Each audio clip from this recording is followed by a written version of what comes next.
पता नहीं, ये दलाल हैं साले वहाँ के। हाँ। हैं और ये जो दलाली करते हैं और यहाँ पर आकर के बात कर रहे हैं सनातन धर्म को मिटा देंगे। हिंदुस्तान हिंदुओं का है, सनातनियों का है और किसी को हो गया है पूरे हिंदुस्तान में हिंदुत्व जागरूक। कारण इनके अंदर घबराहट आ गई है, बिलबिलाने लग गए हैं, बिलबिला करके लोग बाहर निकल रहे हैं। बाप की औकात नहीं कि सनातन धर्म को खत्म की औकात नहीं हुई मिटाने की। इतने सालों तक, इतने वर्षों तक उन्होंने के योजनाओं में आ करके तुम्हारे पूर्वज ने तो तुम्हारा जात बदला। मुख्यमंत्री के पुत्र उदयनिधि ने हिंदू समाज को अभद्र शब्दों से डेंगू, मलेरिया और सनातन धर्म को वायरस के रूप में कहा, जिसको लेकर पूरे देश में हिंदुओं में एक बड़ा आक्रोश है। हमारे साथ नीलकंठ महाराज हैं, आइए हम उनसे बात करते हैं कि उनकी जो शब्द है उसको किस तरह से देखते हैं। आखिर इसको लेकर पूरे देश में जिस तरह से एक आक्रोश बना हुआ है, नीलकंठ महाराज जी आप इसको किस तरह से देखते हैं?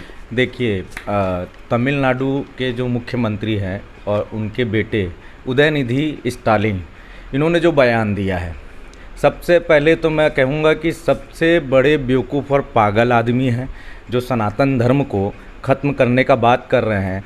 सनातन धर्म को डेंगू, मलेरिया और कोरोना जैसी बीमारी, वायरस से उसको वो समांतर कर रहे हैं। तो मैं यही बोलूँगा कि पहले वो अपनी जात को देख लें कि तुम्हारी जात क्या है। तुम्हारी खुद की जात का तो भरोसा नहीं है। फोकट के योजनाओं में आ करके तुम्हारे पूर्वज ने तो तुम्हारा जात बदला, तुम्हारे जात का भरोसा नहीं। सनातन धर्म को क्या मिटाओगे? किसी के बाप की औकात नहीं कि सनातन धर्म को ख़त्म कर दे। सनातन धर्म एक ऐसा धर्म है जो सदियों काल से चलता आ रहा है। सनातन धर्म सत्य के रास्ते में चलने वाला है। आज ये लोग की बिलबिलाहट क्यों हो रही है? इंडिया महागठबंधन बना है, आज ना राहुल गांधी इसके विषय में कुछ कह रहे हैं, ना कोई कह रहा है। जितने भी लोग इंडिया महागठबंधन के हैं उनको भी सामने आना चाहिए कि सनातन धर्म के बारे में बोल रहा है। और उदयनिधि तो खुद ऐसे पद में हैं, मंत्री हैं वहाँ के, उस प्रदेश के, और वो ऐसी बातें कर रहे हैं। उनको खुद को शर्म आना चाहिए कि वो एक धर्म के बारे में ऐसा सोच रहे हैं। और रही बात सनातन धर्म का, तो महाराज बता दें कि सनातन धर्म मुग़ल शासन की भी औकात नहीं हुई मिटाने की। इतने सालों तक, इतने वर्षों तक उन्होंने भी शासन किया, उसके बाद अंग्रेज़ों ने भी किया, उनकी भी औकात नहीं हुई। तो ये उदयनिधि की क्या औकात है कि जो सनातन धर्म को मिटा करके दिखा दे? और उसकी औकात है तो आ जाए सामने बैठ करके, फिर फेस टू फेस बातें हों उनसे। देखिए, जिस तरह से वो हमले बोल रहे हैं या जिस तरह से हिंदुओं को लेकर, सनातन धर्म को लेकर देश में इस तरह से हमले होते रहे हैं, आखिर हिंदू समाज इसको कब तक बर्दाश्त करेगा? देखिए, हिंदू समाज अब जागरूक हो गया है, हिंदुत्व जागरूक हो गया है, पूरे हिंदुस्तान में हिंदुत्व जागरूक हो गया है। और हिंदू अपने बोले तो अपनी आवाज़ खुद बन करके बाहर आ रहा है, जिसके कारण इनके अंदर घबराहट आ गई है, बिलबिलाने लग गए हैं, बिलबिला करके लोग बाहर निकल रहे हैं। और सनातन धर्म के बारे में आप देखिए, अभी कुछ समय पहले कांग्रेस के जो अध्यक्ष हैं खड़गे जी, उन्होंने भी सनातन धर्म को ख़त्म करने की बात की थी, उनके पुत्र ने भी कहा। और अभी उनके तरफ से जो इंडिया इनका महागठबंधन है, वहाँ से भी ये आता है, राहुल गांधी जी बोलते हैं कि फ्रीडम ऑफ स्पीच, मतलब फ्रीडम है, कोई कुछ भी बोल सकता है। वही अगर यही उदयनिधि क्या बोलते हैं, मुसलमानों के बारे में बोलते हैं या क्रिश्चियन समाज के बारे में कोई बोलता, कोई भी बोलता, तो इन लोग उठ करके आते कि सहिष्णुता है। हाँ, तब अभी इनको नहीं दिख रहा है ये सब चीज़ें, अभी क्यों नहीं आकर के बोल रहे हैं? और रही बात हिंदुत्व का, तो हिंदुत्व अभी देखिएगा भी आगे और बढ़ेगा और इनकी औकातें और आएगी, इनकी बिलबिलाहटें और निकलेंगी। हैं जो बात कर रहे सनातन धर्म को ख़त्म करने की, हैं पहले अपना धर्म तो देख ले कि इनका धर्म क्या है। इनके खुद के धर्म की पता नहीं है, दलाल हैं साले वहाँ के। हाँ। हैं और ये जो दलाली करते हैं और यहाँ पर आकर के बात कर रहे सनातन धर्म को मिटा देंगे। हिंदुस्तान हिंदुओं का है, सनातनियों का है और किसी का नहीं है। देखिए, जिस तरह से ये बात सामने आई है, हिंदू समाज इतना सहज है, इतना मतलब सहनशीलता रहती है कि ये कोई भी बात को बहुत नॉर्मली ले लेती है। अगर यही कोई मुस्लिम समाज होता है या सिख समाज होता है या तमाम जो क्रिश्चियन समाज है, जिस समाज से वो महोदय आते हैं, उन्होंने अगर जिस तरह से उनके समाज के लिए अगर इस तरह से बयान हुआ होता तो आज देश में भूचाल आ जाता है। लेकिन आज हिंदू शांत है, आखिर क्या कारण है? आखिर हिंदू कब तक ये बर्दाश्त करेगा? देखिए, हिंदू शांत नहीं है। हिंदू पहले सबसे पहले कानून का सहारा लेता है।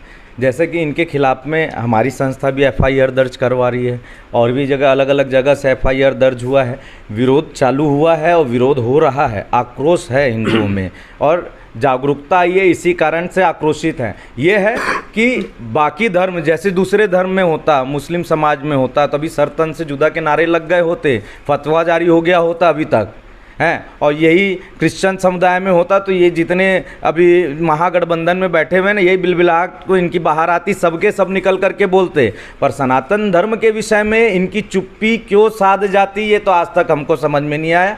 कहीं ना कहीं हमें तो ये भी अब लगने लग गया कि ये सही में वाकई में सनातन धर्म के विरोधी रहे हैं। अच्छा, एक चीज़ बताइए, लगातार देश की राजनीति की बात करें, जो बहुसंख्यक है उसको हर समय इग्नोर किया जाता है, अल्पसंख्यकों को लेकर राजनीति हो रही है, अल्पसंख्यक चाहे जो बोल के निकल जा रहा है। आखिर कब तक इस देश के जो महात्मा हैं, पुरुष हैं, जो तमाम साधु संत हैं, कब तक चुप रहेंगे? आखिर वो क्यों मुखर नहीं हो रहा है इसमें? देखिए, अल्पसंख्यक में एक ही दो समुदाय है जिसको इन लोग अपना दामाद बाबू बना के बैठा करके रखे हुए थे, इतने वर्षों से बैठा करके रखे थे। अब हिंदू समाज जब जागरूक हुआ है तो इनकी अब औकातें याद आ रही हैं। जो यहाँ पर दंगा करते थे, पत्थरबाजी करते थे, तो आप देखे होंगे कई जगह बम विस्फोट होता था, अब कम सुनने को मिल रहा है। तो अब ऐसा है कि सतर्क हो गए, हिंदू अपने हक की बात करने लग गए, हिंदू राष्ट्र की बातें होने लग गई है, और NCR CAA की बातें होने लग गई है, NRC और CAA की बातें होने लग गई है। तो अब कहीं ना कहीं पे सुधार भी आ रहा है, सुधार आएगा तो तकलीफ़ें भी आएंगी ही आएंगी। तो मुझे तो अब लगता है कि सनातन धर्म जाग चुका है, हिंदू जाग चुका है, और किसी की औकात तो इतने वर्षों से नहीं हुई सनातन धर्म को मिटाने की। तो ये छिलटे आदमी जो दो कौड़ी के लोग हैं, इनकी क्या औकात रहेगी? कहीं मंत्री बन के बैठ गए, मतलब ये नहीं कि आप कुछ भी बोल देंगे। आप एक समाज के प्रतिष्ठित पद में बैठे हुए हैं, प्रतिनिधित्व कर रहे हैं, सभी समाजों का प्रतिनिधित्व कर रहे हैं।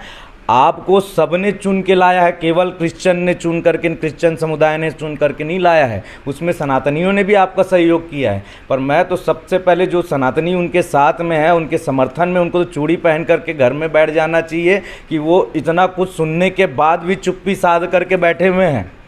उनके नेता, महागठबंधन के नेता जो ऐसे चुप्पी साध करके बैठे हुए हैं, तो उनको चूड़ी पहन के घर में बैठना चाहिए। आप सीधा ऐलान कर रहे हैं मतलब कि वो चूड़ी पहने, क्योंकि पहने चूड़ी पहन करके जितने भी महागठबंधन के नेता हैं वो चुप्पी साधे हुए हैं, तो चूड़ी पहन करके बैठे हैं। क्योंकि कहीं ना कहीं मुझे लगता है अब कि इनका एजेंडे में ही है। नहीं तो खड़गे जी की भी क्या औकात होती, बोल देते वो सनातन धर्म के बारे में कि वो मोदी आएगा तो सनातन धर्म मजबूत हो जाएगा। मतलब तुम खुद चाह रहे हो कि सनातन धर्म कमज़ोर हो हिंदुस्तान में। इतने साल से तुम सनातन धर्म को कमज़ोर करते आ रहे हो और आगे भी करने का प्रयास कर रहे हो। तो बाबू अब ऐसा कुछ नहीं होने वाला।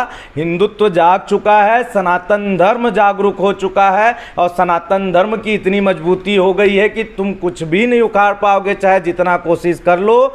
मुगल भी यहाँ पर हार मान करके गए, अंग्रेज भी हार मान के गए, तो तुम जो दलाल बन करके बैठे हुए, तुम भी हार मान करके जाओ।